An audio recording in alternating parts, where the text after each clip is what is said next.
데살로니가 전서 5장 16절부터 18절까지 말씀. 항상 기뻐하라, 쉬지 말고 기도하라, 범사에 감사하라. 이것이 그리스도 예수 안에서 너희를 향하신 하나님의 뜻이니라. 아멘. 아멘. 홍상열 감리사님을 여러분께 소개해 드리겠습니다. 그동안 여러 교회를 담임 목사님으로 사역하셨고요. 산타 클라라 연합감리교회를 비롯해서 여러 교회를 섬기셨습니다. 현재는 캘리포니아 네바다 연회의 감리사님으로 재직하고 계십니다. 또한 연합감리교회 제자사역부에서 우리가 공부하는 트리니티 성경 공부 교재를 집필해 오셨습니다. 더불어서 트리니티 미션 인터내셔널 비영리 단체 운영하시면서 기독교의 가치를 출판하고 교육하고 선교를 통하여서 나누는 그런 사역을 감당하고 계십니다. 감리사님의 선교 활동의 일환으로 올해 초에는 제가 있었던 캄보디아에 오셨습니다. 그래서 캄보디아에 있는 감리교회의 현지인 목사님들을 위해서 리더십 세미나도 강의를 해 주셨습니다. 오늘 이렇게 샌디에고에 내려오셔서 다시 뵙게 되어서 개인적으로 너무나 기쁘고 감사합니다. 더불어 저자 직강으로 오늘 강의를 듣게 되어서 참 감사한 마음입니다. 이제 홍삼열 감리사님 나오실 때 우리 따뜻한 박수로 환영하도록 하겠습니다.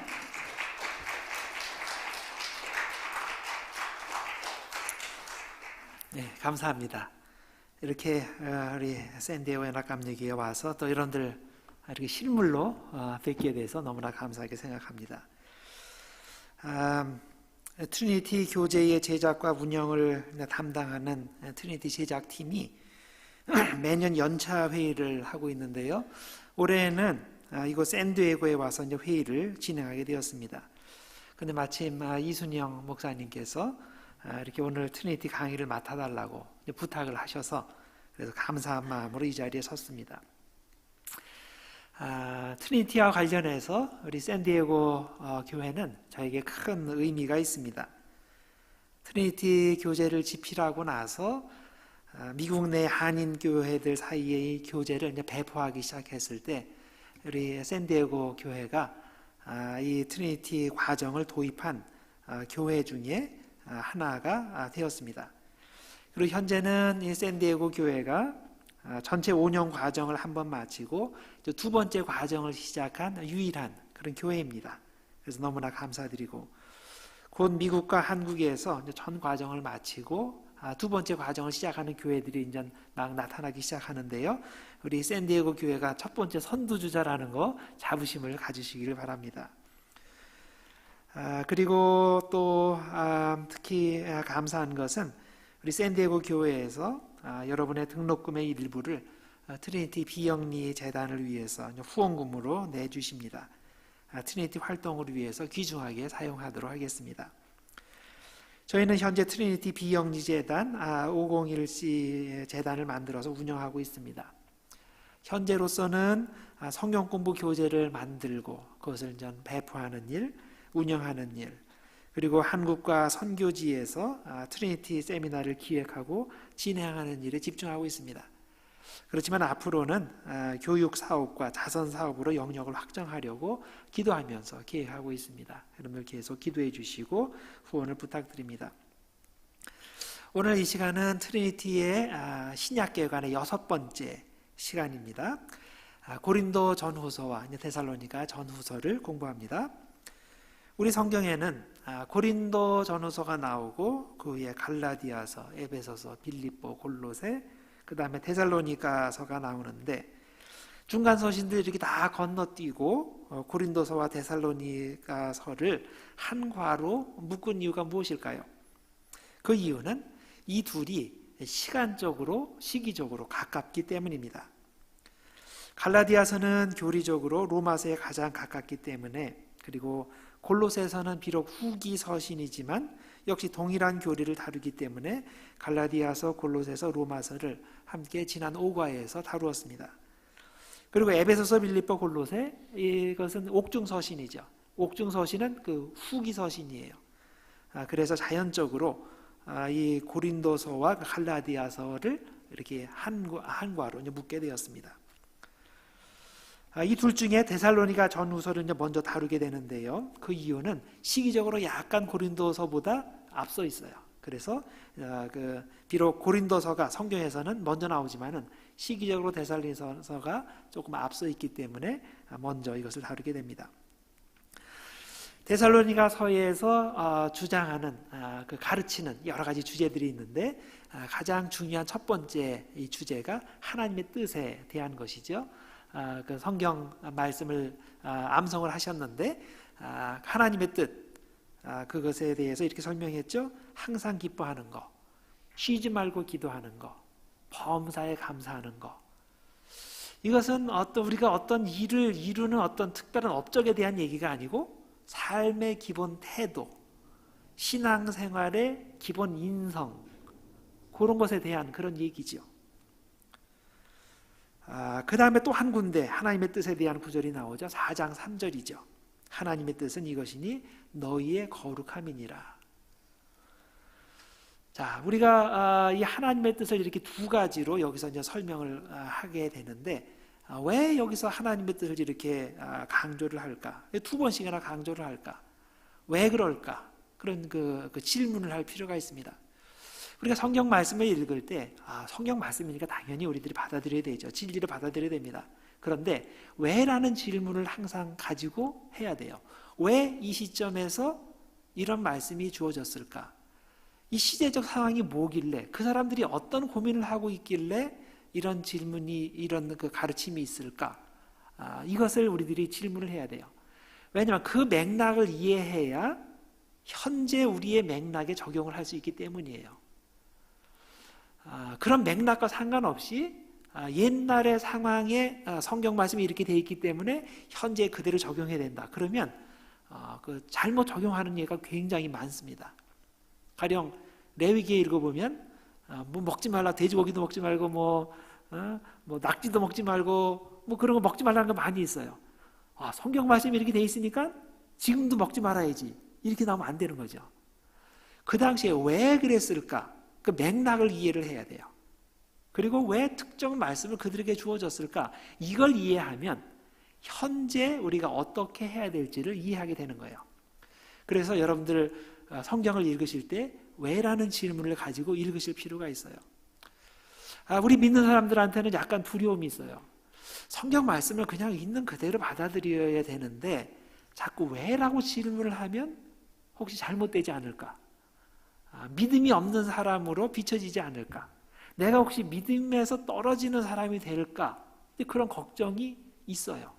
그래서 그냥 되도록이면 이렇게 따지지 말고 그냥 있는 글자 그대로 이렇게 해서 실행하자, 이런 그 태도가 있습니다.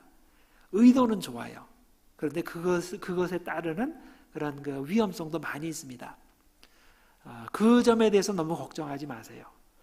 우리가 정말 진실한 마음으로 하나님을 사랑하는 마음으로 왜라는 질문을 던지고 그걸 의심하기 위해서 하는 게 아니라 현재의 삶을 더 잘 살기 위해서 왜 그랬을까를 파고 들어가면 그럼 하나님께서 다 인도해 주세요. 옛날에 그 한국에서 이제 큐티가 처음 이게 도입이 됐을 때 그때 여러 질문들이 있었어요. 그 중에서 그냥 기존 교회에서 이 큐티를 조금 멀리하는 그 경계시하는 그런 분위기도 약간 있었어요. 그 이유가 뭐냐면 성경 말씀을 읽을 때 교회에서 공식적으로 가르쳐주는 내용 또 인도하는 내용을 따라서 하면 안전한데 혼자서 큐티를 읽으면 그 큐티를 하면서 성경을 혼자 읽으면 잘못된 해석을 할 수가 있거든요. 당연히 그럴 수 있어요. 그런데 우리가 이제 한참 지나고 보니까 잘못되는 경우도 있지만 대부분은 잘 돼요. 그 이유가 뭐겠어요? 이게 크로스 체크가 되기 때문이에요. 그래서 큐티를 할 때 혼자 하는 거는 조금 위험하지만 대개 모여서 하잖아요. 2사람, 3사람, 4사람. 그러면서 서로의 생각을 나누게 되고 그러면서 진짜 이상한 것은 일단 거기서 걸러지게 돼 있어요. 그리고 우리가 믿는 거는 성경 말씀 안에 다양한 그런 그 크로스 체크를 할 수 있는 그런 것들이 많이 들어가 있어요. 그래서 쭉 성실하게 읽다 보면 오늘은 내가 잘못 해석할 수는 있어도 계속 진행하다 보면 여기에 이런 말씀이 있어서 이 말씀과 상충이 되는데 왜 그럴까? 그걸 고민하다 보면 어느 정도 그 정통적인 그런 자리를 잡아가게 되는 겁니다. 그래서 여러분들이 성경을 읽으실 때 의문을 가지세요. 무조건 받아들이지 마시고 왜 그랬을까? 그러면 우리가 현재의 신앙생활을 우리가 제대로 잘 할 수 있게 됩니다. 자, 왜 데살로니가에서 이렇게 하나님의 뜻을 강조합니까? 그 이유는 그 사람들이 그 개종한 지, 우상 숭배의 삶에서 하나님을 믿는 삶으로 개종한 지가 얼마 안 되기 때문이에요. 그래서 가장 기본적인 거, 신앙생활의 가장 기본적인 거를 먼저 가르치는 거예요. 자, 처음 예수 믿었어요. 그러면 사람들이 묻죠. 어떻게 신앙생활을 해야 됩니까? 라고 물을 거 아니에요? 어떤 집사님이나 권사님한테 어떻게 신앙생활을 하는 것이, 어떤 것을 목표로 해서 하는 것이 신앙생활을 잘하는 겁니까? 무엇이 하나님의 뜻입니까? 그럴 때 뭐라고 대답하세요? 예배 빠지지 말고 잘 나와. 그 헌금생활 제대로 해. 등등. 이런 거는 우리가 어떻게 하는 거, 외형적인 것에 대해서 주로 얘기를 해요. 근데 여기서 말하는 하나님의 뜻은 그게 아니죠. 신앙생활을 똑바로 해. 그렇게 대답을 해야 돼요. 그리고 어떻게 하는 게 신앙생활 똑바로 하는 거냐? 쉬지 말고 기도하고, 범사에 감사하고, 열심히 사랑하고, 또 거룩하게 살고, 기독교인답게 살고, 그러면 되는 거야. 그거를 목표로 해서, 그러기 위해서 기도회도 나와야 되고, 예배도 참석해야 되고, 성경도 읽어야 되고, 그런 거예요. 자, 수단과 목적을 혼동하면 안 되죠? 그래서 하나님의 뜻이 이거라는 것. 그런데 문제는 뭐냐면 한 20년, 30년 잘 믿었어요. 그런데도 여전히 하나님의 뜻에 대해서 혼동하는 그런 사람들이 있는 거죠. 자, 여러분의 현재 시점에서 여러분을 향한 하나님의 뜻이 무엇일까요? 여러분의 자녀를 향한 하나님의 뜻이 무엇일까요? 자꾸 뭔가를 하는 거, 외형적인 거, 그거 생각하시면 잘못되는 거예요. 하나님의 뜻은 하나님을 향한 내 마음의 기본 자세, 신앙생활의 기본 자세에 대한, 일상생활에 대한 겁니다. 그런데 우리는 항상 하나님의 뜻을 하면 어떤 특별한 것을 많이 생각을 하죠. 자, 하나님께서 오늘 나를 향하신 하나님의 뜻이 무엇일까?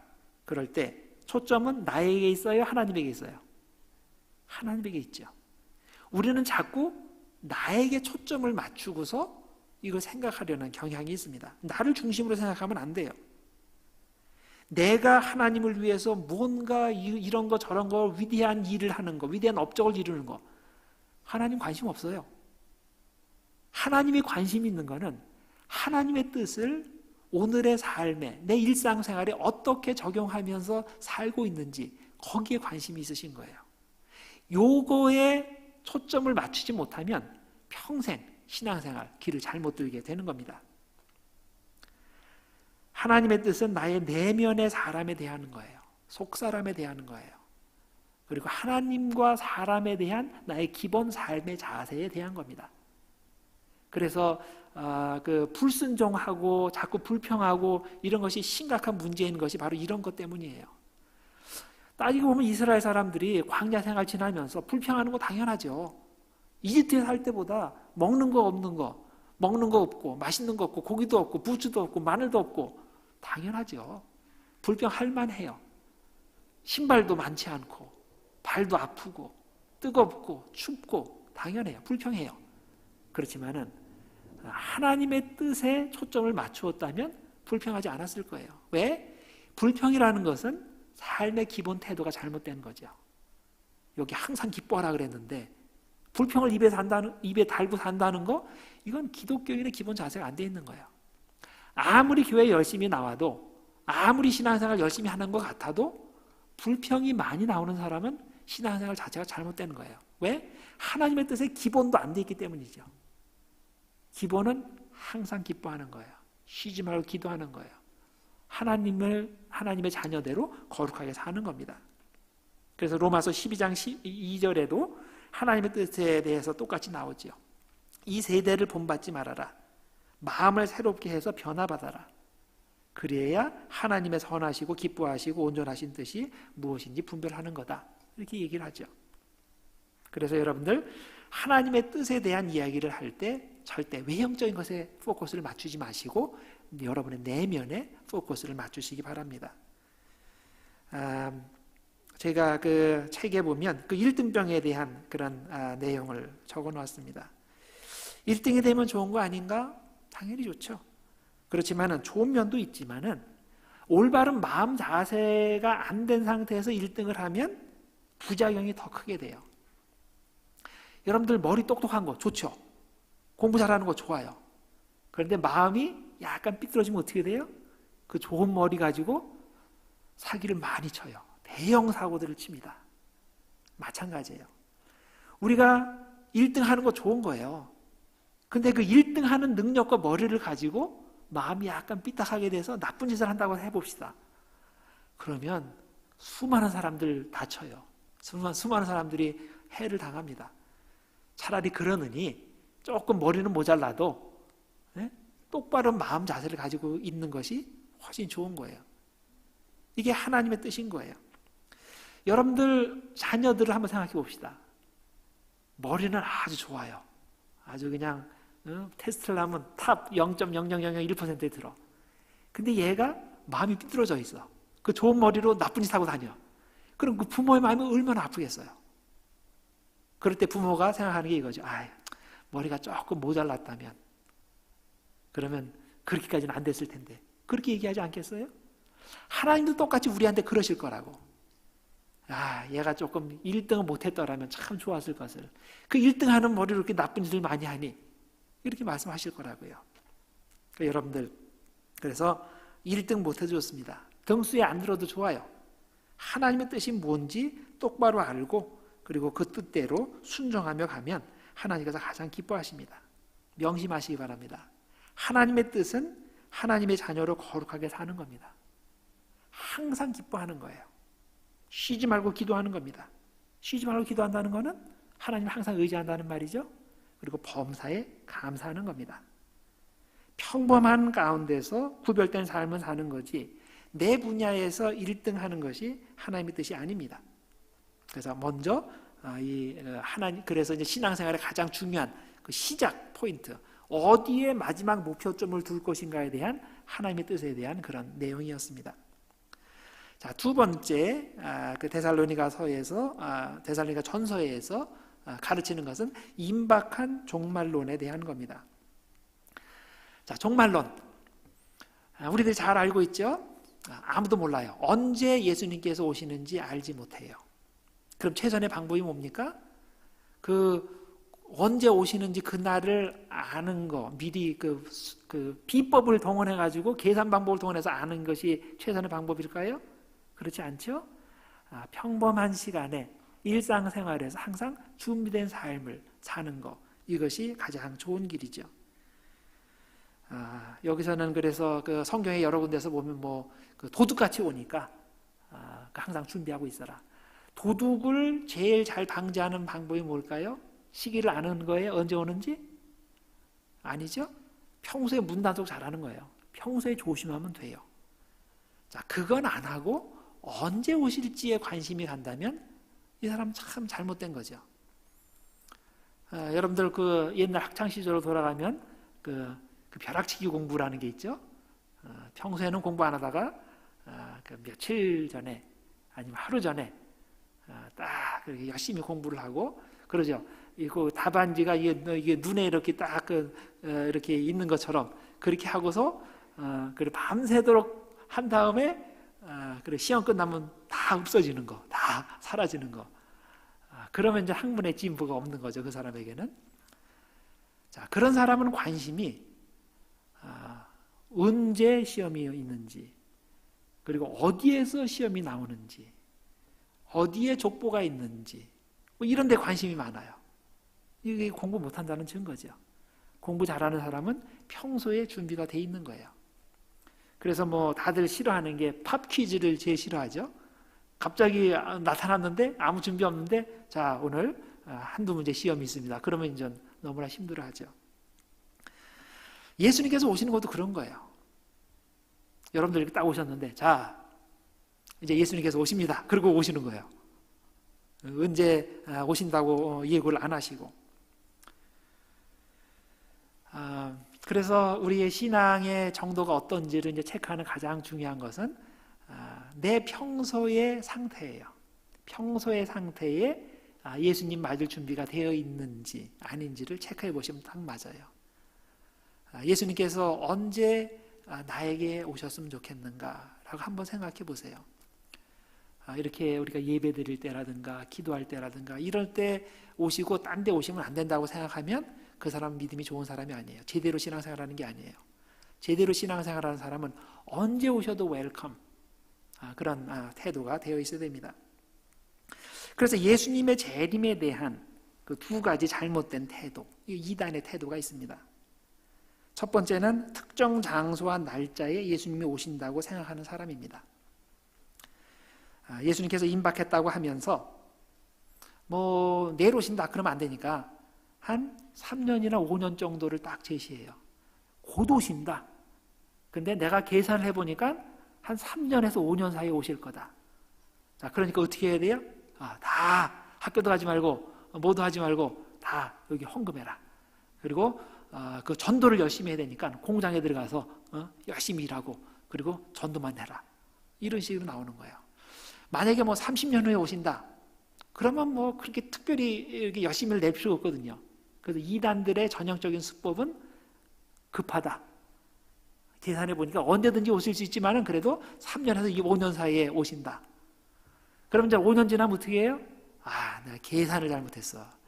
그래서 계산을 다시 해보니까 이게 하나 10년이나 아니면 3년 후에 5년 후에 다시 이렇게 나오는 거예요. 그러면 거기에 빠졌던 사람들이 또 따라가요. 그걸 다 믿어요. 이게 전형적인 수법입니다. 그래서 짧은 시간을 제시하는 사람, 이단입니다. 계산 방법을 제시하는 사람, 이단입니다. 장소에 대한 특정 논리를 제시하는 사람, 역시 이단입니다. 그래서 이것이 이제 그 잘못된 신앙의 중요한 그 특징이라는 거. 자, 그 다음에 두 번째 그 반대로 가서 아예 예수님은 안 온다고 하는 사람, 그런 사람도 있죠. 지금까지 안 오셨으니까 앞으로 오실 확률이 얼마나 되겠냐? 안 오신다. 아니면 적어도 나 사는 동안은 안 오신다. 이렇게 얘기하는 사람. 이것도 잘못된 방법입니다. 올바른 태도는 평소에요. 평소에 항상 준비된 삶을 사는 겁니다. 자, 그래서 요것을 기억하시고, 자, 그 다음에 나오는 내용이 데살로니가 전서와 관련해서 더 나아가서 전체 바울 서신에 관해서 상식적으로 알아둘 필요가 있는 것에 대해서 설명이 되어 있죠. 자, 바울 서신을 누가 썼냐 그럴 때 각 서신마다 누가 썼는지에 대한 그 설명이 달라요. 어떤 편지는 바울이 썼다 그러고, 어떤 편지는 2명이 썼다 그러고, 어떤 편지는 3명이 썼다 그러고 그래요. 자, 이런 순서를 알고 계시면 돼요. 대개 초창기에 쓴 것은 여러 명이 보낸 것으로 되어 있어요. 가령 그 데살로니가 전서의 경우 1장 1절에 바울과 실로아노와 디모데는 이렇게 해서 이제 교회에 편지한다고 되어 있어요. 3명이 썼어요. 근데 뒤로 갈수록, 근데 제일 마지막에 가면 바울 혼자서 쓰는 걸로 되어 있어요. 이것은 역사적 상황과 관련이 있습니다. 바울이 아직 이 사도로서 이스태블리시가 되지 않았을 때, 그때는 사실 이제 바울보다는 당시에 실로아노나 디모데가 더 이렇게 영향력이 있었을 거예요. 아니면 적어도 그 사람들 백업이 필요했을 거예요. 그래서 여러 명이 쓴 거고 썼다고 돼 있고, 그 다음에 이제 마지막에 가서는 이제 바울 혼자 쓰는 것으로 되어 있습니다. 그래서 이것이 역사적인 그런 그 순서와 관계가 됐다. 이런 데 상식적으로 알아두시면 되겠습니다. 자, 그 다음에 데살로니가 후서. 데살로니가 후서는 이제 나중에 기록됐고 이제 다른 상황을 배경으로 합니다. 자, 데살로니가 전서에서는 예수님이 곧 오신다. 그래 임박한 종말론. 그래서 준비해라. 그것에 있는 반면에 어느 시간이 지난 후에 예수님이 안 오시네. 그러고 나서 이상한 그 이단들이 나타나기 시작했을 때 이제 데살로니가 후서를 보내면서 어떻게 해야 되는가 그것에 대해서는 지침이 있습니다. 데살로니가 후서 2장 1절과 2절에 형제들아 우리가 너희에게 구하는 것은 영으로나 또는 말로나 또 우리에게 받았다 하는 편지로나 주의 날이 이르렀다고 해서 쉽게 마음이 흔들리거나 두려워하거나 하지 말아야 한다는 것이라. 자, 여기 보면 재림이 이미 이루어졌다라고 주장하는 사람들이 있다는 거예요. 어떻게 아냐? 영으로, 직통으로 성령이 나에게 말씀하셨다. 그렇게 얘기하는 이단이 있고 또 그 말로나, 즉 말씀으로나 하나님께서 주신 특별 메시지가 있었다. 그러든지 아니면 우리에게서 받았다 하는 편지로나 이건 바울이 보냈다고 하는 다른 편지에 그런 내용이 있다라고 주장하는 거예요. 이건 가짜 편지들을 말하는 거죠. 자, 그럴 때 믿지 말라 그러는 거죠. 자, 이미 왔다 혹은 이제 마지막 날이 가까웠다 이제 오해하기 때문에 그 어떤 사람들은 그 놀고 먹는 사람들이 있는 거죠. 일을 제대로 안 하고 일상생활을 하지 못하고 자 그럴 때 그것을 조심하라는 거예요. 자 그래서 요 그 전서와 후서가 이제 이런 차이점이 있다는 거 여러분들이 아시면 됩니다. 자 그다음에 고린도 전후서를 봅시다. 자 고린도 전서와 후서는 두 개로 전해지는데 실제로는 여러 개의 편지들을 이제 그 묶어 놓은 거죠. 고린도 전서는 그 내용적으로 볼 때 아마 대부분은 한 개의 편지였을 거다라고 추측을 하고 고린도 후서는 여러 개의 편지가 이제 모아진 그런 편지다라고 우리들이 이해를 합니다. 그 이유가 뭐냐면 그 내용 중에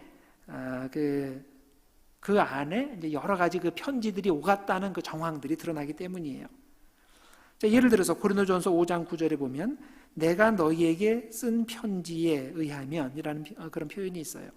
그러니까 내가 그 전에 너한테 편지를 썼지 않냐? 그것에 의하면 하고서 쭉 이야기를 전개해요. 또 고린도전서 7장 1절에 보면 너희가 쓴 문제에 대하여 말하면 다시 말해서 이 사람들이 또 바울한테 편지를 쓰면서 물어본 사항들이 있어요. 자, 그런 걸 보면 편지가 왔다 갔다 했다는 그런 증거들이 여기에 있는 겁니다. 그래서 여러분들 이제 그렇게 그 큰 그림을 가지고 보시고 자, 고린도전서 또 고린도 교회를 생각하면 그 큰 특징이 있어요. 고린도 교회는 은사가 많은 교회예요. 그렇죠?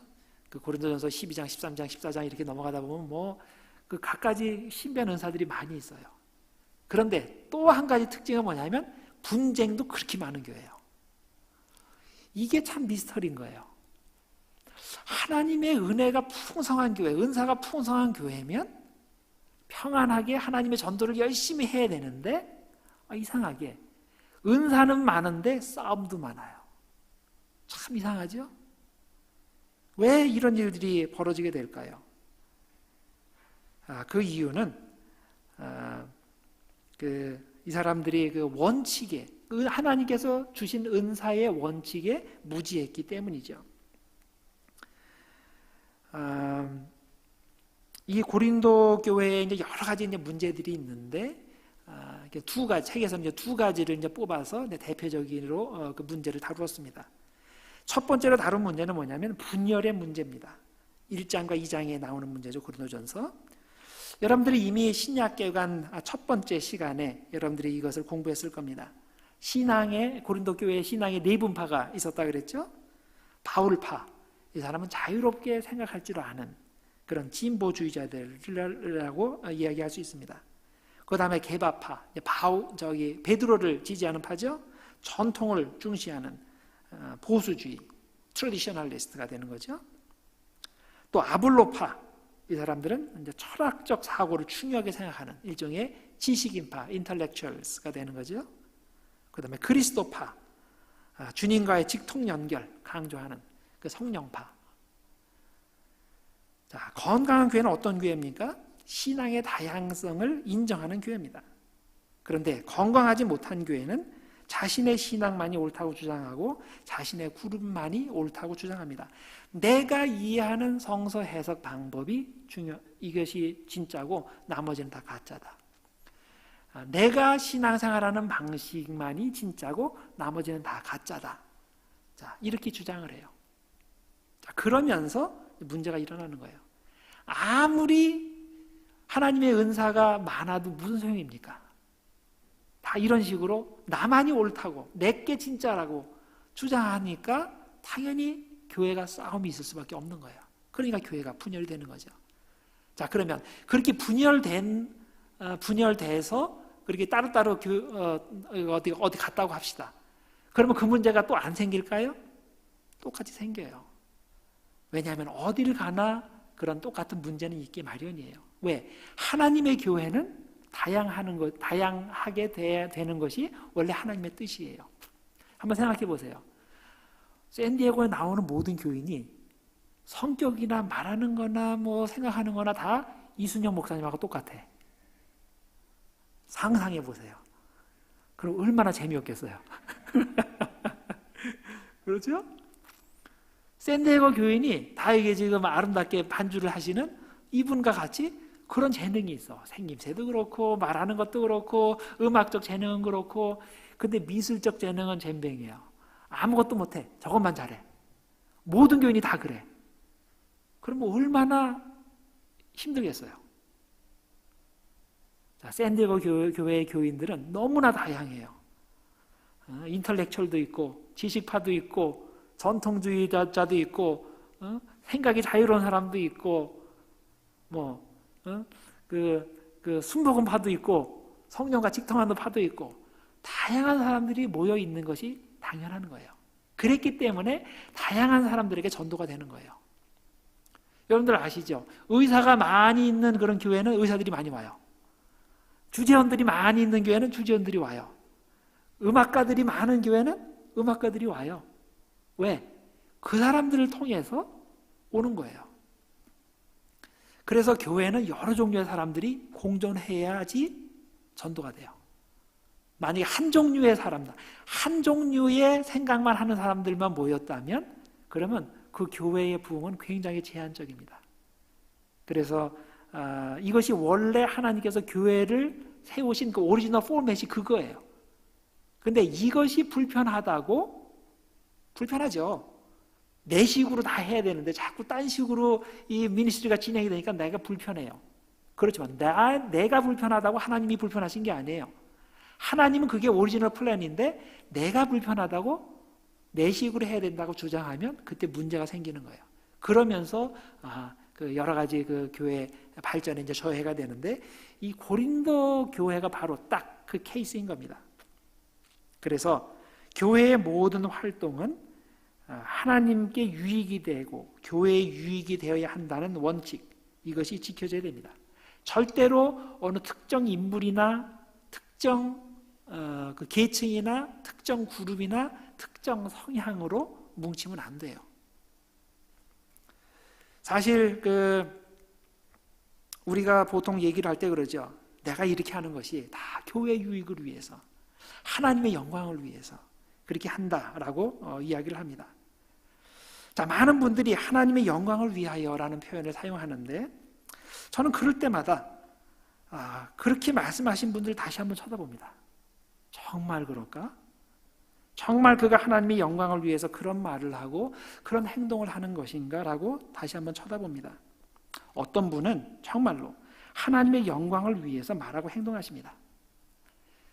그분이 행했던 그 과거의 언행을 생각해 볼 때 정말로 그렇게 한다고 믿어지는 분들이 있어요. 실제로. 그리고 그런 분들이 대부분 그렇게 해요. 그런데 사실은 당장은 그 말이 진짜로 하나님의 영광을 위한 말인지 아닌지는 모릅니다. 시간이 지나다 보면 그 말이 진짜인지 가짜인지 판명이 나죠. 자, 시간이 지난 후에 보니까 그 사람이 옛날에 하나님의 영광을 위해서 한다고 그랬는데 시간이 지나고 보니까 결국 자기가 영광을 받았어. 그러면 그 말은 거짓말인 거예요.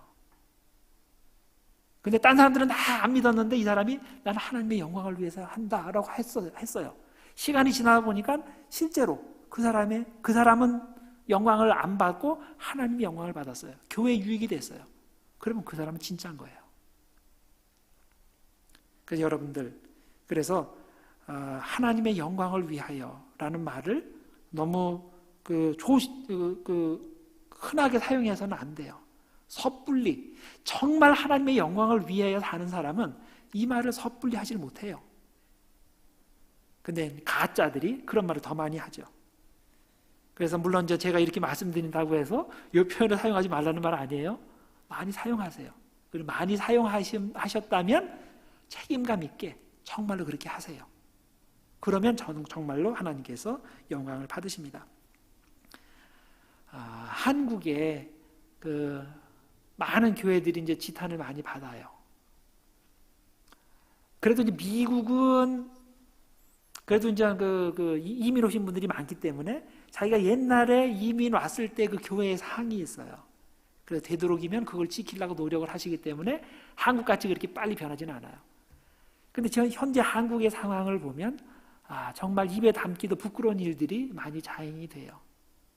근데 너무나 제가 듣기 민망한 거는 그러면서 공개적으로 하나님의 영광을 위하여, 교회의 유익을 위하여라고 외쳐요.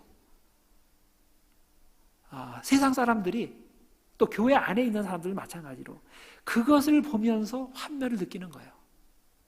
그러면서 반기독교적인 그런 풍조가 많이 이렇게 확산이 됐죠.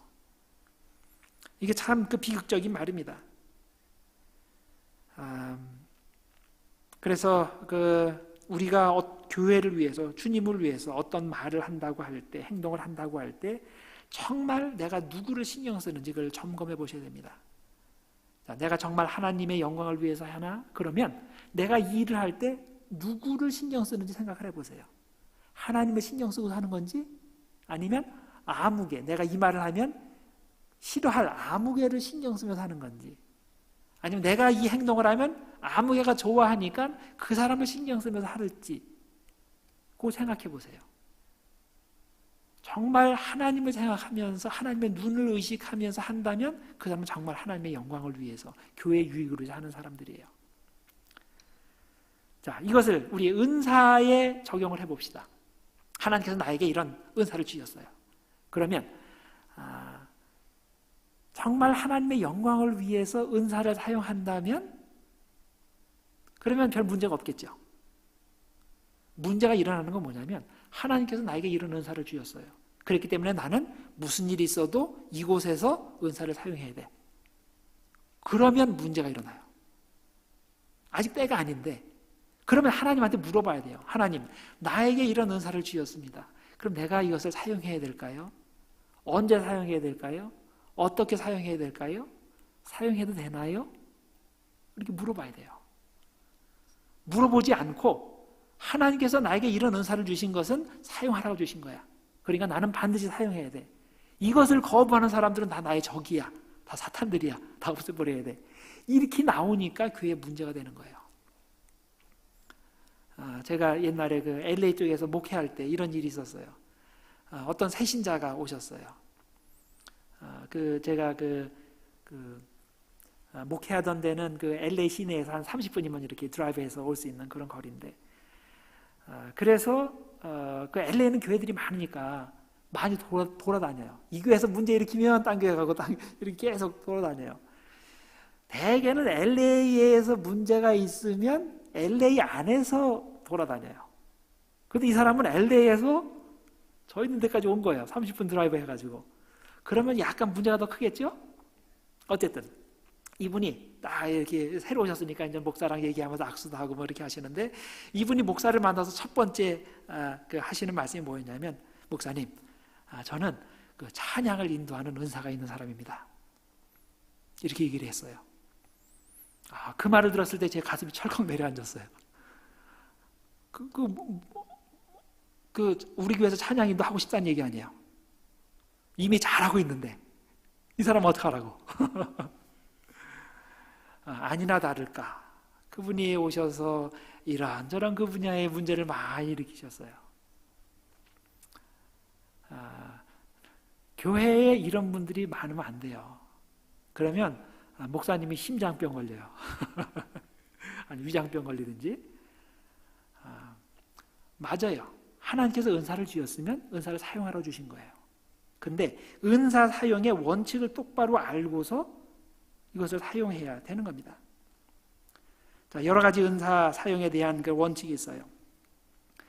자, 첫 번째 원칙은 은사는 다양하다는 거예요. 나한테는 이 은사를 주셨지만은 저 사람한테는 저 은사를 주셨어요. 우열이 있냐? 우열이 없어요. 똑같이 중요해요. 그래서 성경에 보면 그 손과 발, 눈에 대한 그런 비유가 있잖아요. 이 눈이 뭐 발 보고 넌 필요 없어. 너는 별로 중요하지 않아. 이렇게 얘기하면 그 몸이 망가진다고 그랬죠. 교회도 마찬가지예요. 내 은사가 너 은사보다 더 중요하다. 이렇게 말하면 교회가 깨져요. 하나님께서 나를 통해서 이 은사를 사용하게 하시는 것이 중요하다. 하나님께서 너의 은사를 사용하시는 것은 별로 중요하지 않다. 이렇게 생각하면 교회 미니스트리가 깨지고 싸움이 일어납니다. 모든 은사는 중요해요. 필요하니까 하나님께서 각자에게 주시는 거예요. 그래서 이 은사의 다양성을 인정을 해야 됩니다. 왜? 하나님의 교회는 다양한 사람들을 구원시키기 위한 도구예요. 그러기 위해서는 교회 안에 다양성이 있어야 되는 거예요. 이것을 못하고 한 가지만 하려고 그러면 죽는 거예요. 이런 얘기를 읽은 적이 있어요. 그 하와이에, 이게 맞는 얘기인지 모르겠지만, 하와이에 그 달팽이가 있는데, 토종 달팽이들이 있을 거 아니에요? 근데, 딴 데서 들어온 어떤 달팽이가 있었대요. 그래서 그 달팽이가 그 하와이에 있는 딴 달팽이들을 다 죽인다는 뭐 그런 얘기. 뭐 그 하와이가 아니더라도 뭐 그런 얘기들은 많이 있죠.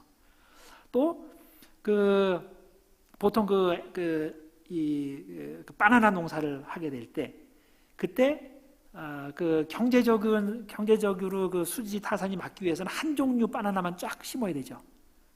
그러다가 쫙 그렇게 다 만들어 놨는데 이 바나나를 그 망치는 병균이 딱 들어왔어요. 그러니까 일시에 그 바나나가 거의 다 없어졌어요. 이런 일들. 근데 옛날에는 안 그랬죠. 다양한 종류의 바나나들이 있기 때문에 한 종류의 병균이 들어오면 그것만 죽어요. 이건 괜찮아. 교회도 마찬가지예요. 한 종류의 사람들이 대부분이잖아요. 그것에 치명적인 어떤 문제가 들어오면 교회가 죽는 거예요.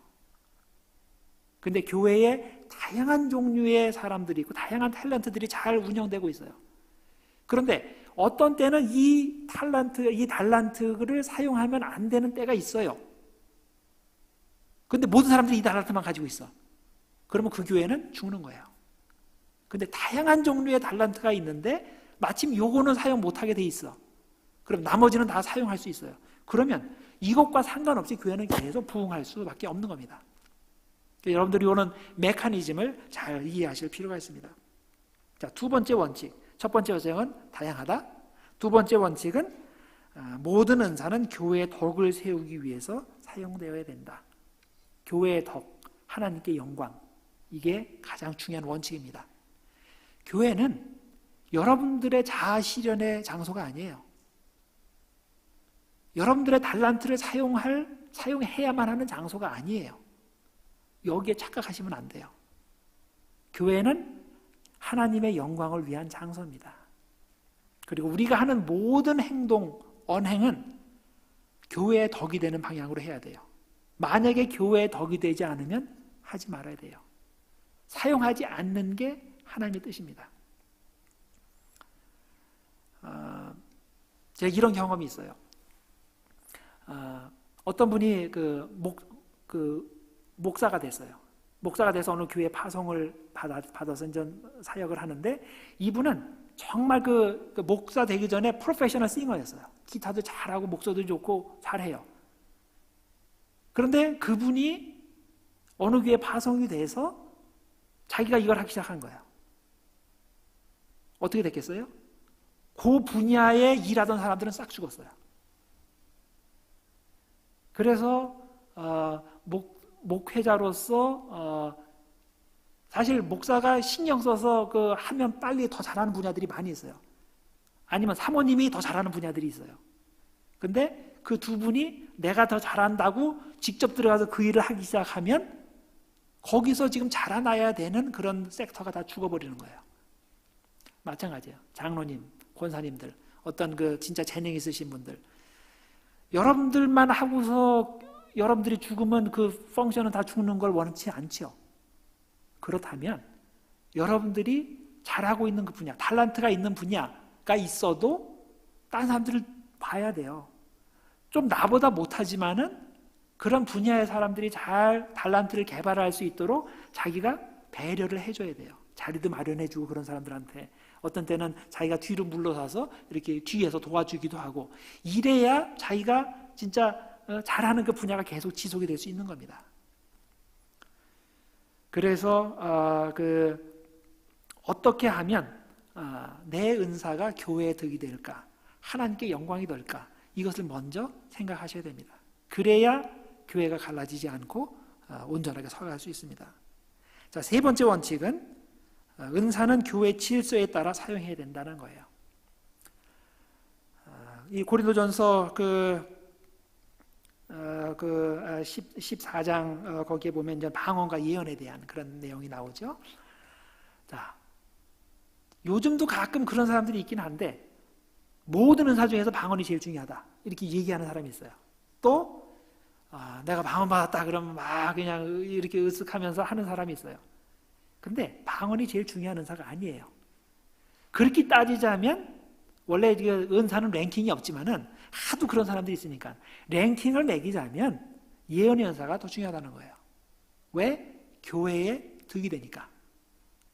직접적으로 사람들이 알아들으니까. 근데 방언은 알아듣지 못하니까.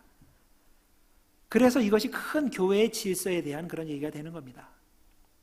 그리고 방언을 할 때 그렇게 무작정 하지 말고 한 사람씩 하고 통역을 세우고, 그리고 그 방언 통역이 없으면 그 공개적으로는 절대 하지 말고, 이게 교회 질서에 대한 내용이 나오죠.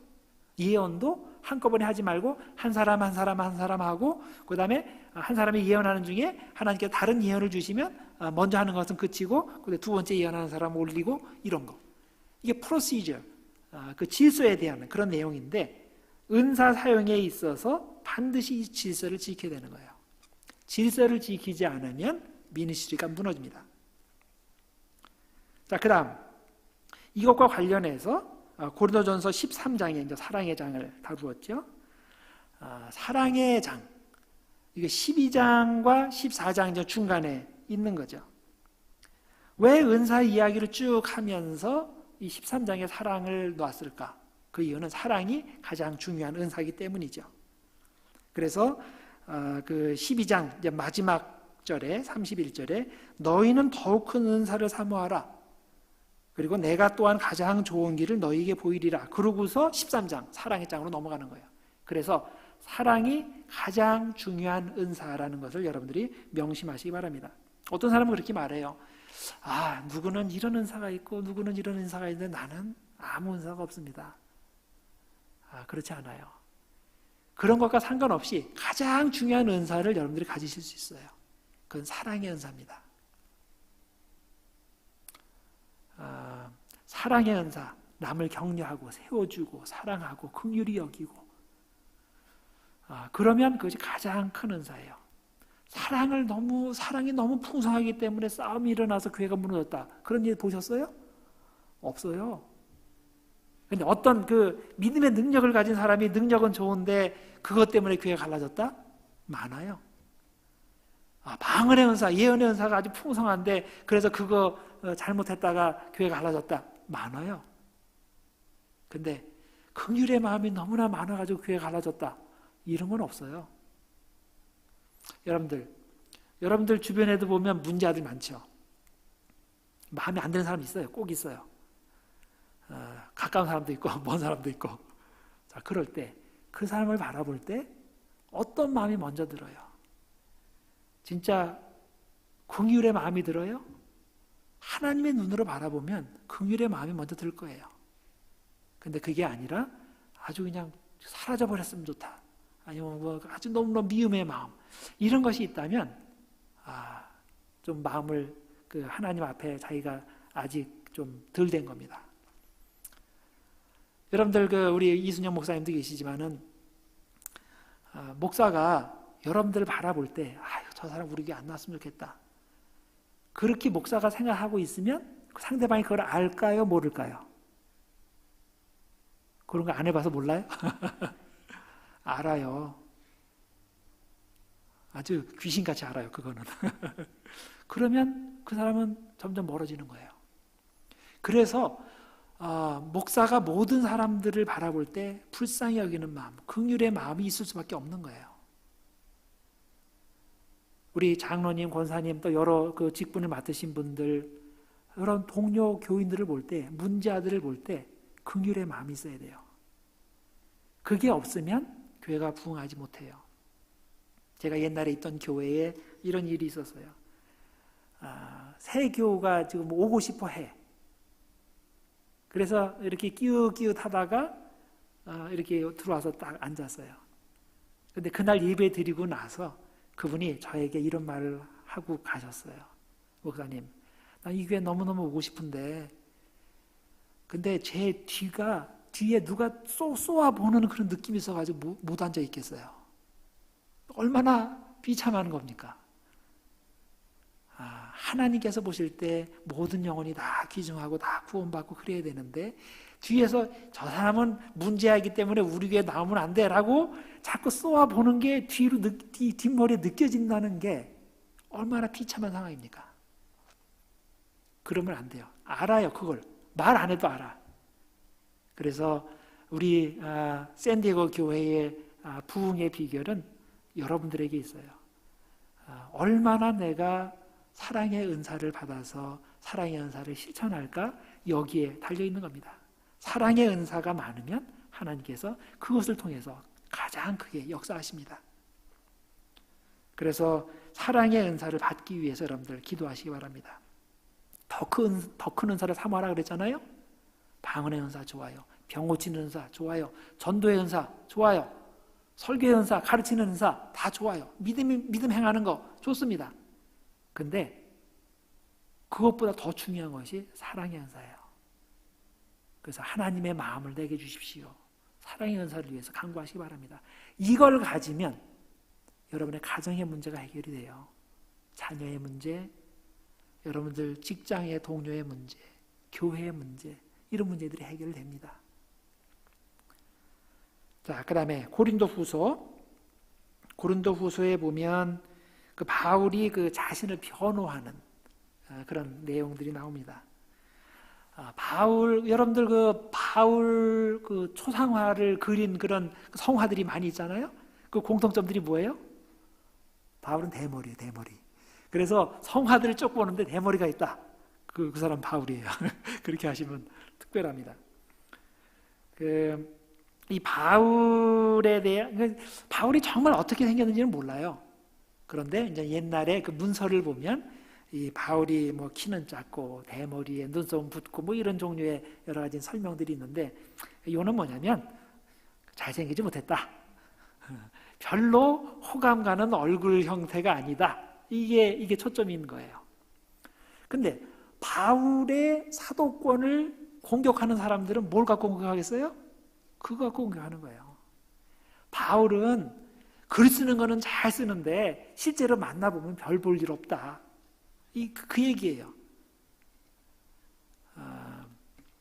여러분들 사탄이 우리를 공격할 때 우리의 강점을 가지고 공격하겠어요? 아니에요. 약점 갖고 공격해요. 여러분들이 미스 코리아예요. 미스 코리아인데 어느 사람들이 딱 지나가다가 좀 얼굴에 좀 비율이 안 맞는 것 같아요 하고 지나갔다고 합시다. 그럼 그 사람들이 그 말을 듣던 이 미스 코리아가 나는 참 얼굴이 못생겼어. 나는 살 가치가 없는 인생이야 하고서 풀 죽어서 삼지가 그것 때문에? 아니에요. 나는 자신 있거든. 그러니까 알려주셔서 감사합니다. 제가 노력해 보겠습니다. 그러고 넘어가요. 마음에 남지 않아요. 근데 어느 사람이 나는 이 눈이 좀 이상해. 그래서 매일 거울을 바라보면서 이렇게 하면 될까 한참 이게 고민하는 사람한테 어떤 사람이 지나가면서 좀 눈의 비율이 좀 안 맞는 것 같네 하고 지나갔다 갑시다. 그럼 이 사람은 어떻게 되겠어요? 맞아. 나는 정말 이게 못생긴 사람이야. 이게 어디 나타나지도 못하고 그럴 거야. 그러든지 아니 누구를 무시해도 유분수지 하고서 길이 날뛸 거예요. 이게 자신 있는 사람과 자신 없는 사람의 차이입니다. 여러분들 신앙생활 하다 보면 내가 이렇게까지 하면서 신앙생활 해야 돼? 내가 이렇게까지 하면서 이런 봉사를 해야 돼? 그런 생각 들 때 있죠. 있는 게 정상이에요. 그런 거 경험해보지 못한 사람은 아직까지 일을 제대로 해보지 못한 사람이에요. 반드시 이런 일들이 있습니다. 그럴 때 확신이 있는 사람은 거기에 크게 넘어지지 않아요. 그냥 넘어가요. 아이, 그렇지. 저 사람도 불쌍한 영혼이지. 그러고 넘어가요. 근데 자신이 없는 사람은 그것 때문에 너무너무나 화가 나요. 여러분들, 우리는 정말 하나님께서 나를 사랑하신, 또 나를 구원하신 그런 아버지다, 나는 자녀다, 그런 확신이 있습니까? 정말 확신이 있다면 여러분들이 감격하셔야 돼요. 그리고 그런 확신이 있을 때 어떤 그 어려움이 있을 때나 그런 걸 잘 견뎌낼 수 있습니다. 바울에게는 이런 확신이 있었기 때문에 큰 문제 없이 사명 잘 감당할 수 있었던 겁니다. 자, 바울이 주장하는 건 이거예요. 바울의 결론은 이겁니다. 자기를 가리켜서 뭐라고 그랬어요? 질그릇이라 그랬죠. 나는 질그릇이다. 내 질그릇 안에 보화가 담겨 있다. 하나님의 능력이 나타나는 것은 이 질그릇 때문이 아니라 보화 때문이다. 이런 얘기를 했죠. 우리의 기본 자세가 그거여야 돼요. 내가 왜 하나님께 충성하고 하나님께 영광 돌리는 삶을 살아야 되는가? 그 이유는 보화 때문인 거예요. 질그릇은 아무 소용이 없는 거예요. 여러분들이 질그릇이기 때문에 깨질 수도 있고 여기 흠이 있고 저기 흠이 있고 다 당연한 거예요. 그런데 나는 보화가 있다. 이거에 대한 확신이 있는 사람은 질그릇 갖고 누가 뭐라 그러든지 상관없어요. 왜? 하나님의 능력은 질그릇 때문에 나오는 게 아니라 이 보화 때문에 나오기 때문이죠. 그래서 여러분들이 이것을 잘 명심하시고 여러분들이 이제 사역 감당하실 때 나는 질그릇이다. 그렇지만은 하나님께서 영광 나타나시고 하나님께서 역사하시는 것은 이 보화 때문이다. 이걸 명심하시고 잘 충실하게 일을 잘 사명 감당하실 때 하나님께서 여러분들을 통해서 우리 교회를 세우시고 또 하나님의 나라를 세워가실 줄 믿습니다. 기도하겠습니다. 하나님 아버지 감사합니다. 주님께서 저희들 축복하셔서 주님의 은혜로 채워주시고 또 이 하나님의 말씀을 공부하면서 우리 자신의 삶을 돌아보며 우리 영혼 깊숙이 들여다볼 수 있는 그런 시간을 허락하심을 감사합니다. 하나님, 저희는 질그릇입니다. 여러 가지 부족한 점이 많습니다. 그럼에도 불구하고 주님께서 저에게 여러 가지 그 은사들을 허락하시고 또 사역할 기회들을 허락하셨습니다. 하나님은 은사 사역 그 은사를 사용하는데 원칙을 잘 지키게 하시고 또 무엇보다도 하나님의 능력이 보화 때문이지 질그릇 때문에 나타나는 것이 아니라는 그런 확신을 가지고서 우리들이 사역 잘 감당할 수 있도록, 그래서 교회를 세우고 하나님의 나라를 세울 수 있도록 하나님 축복해 주시옵소서. 예수님의 이름으로 기도드립니다. 아멘.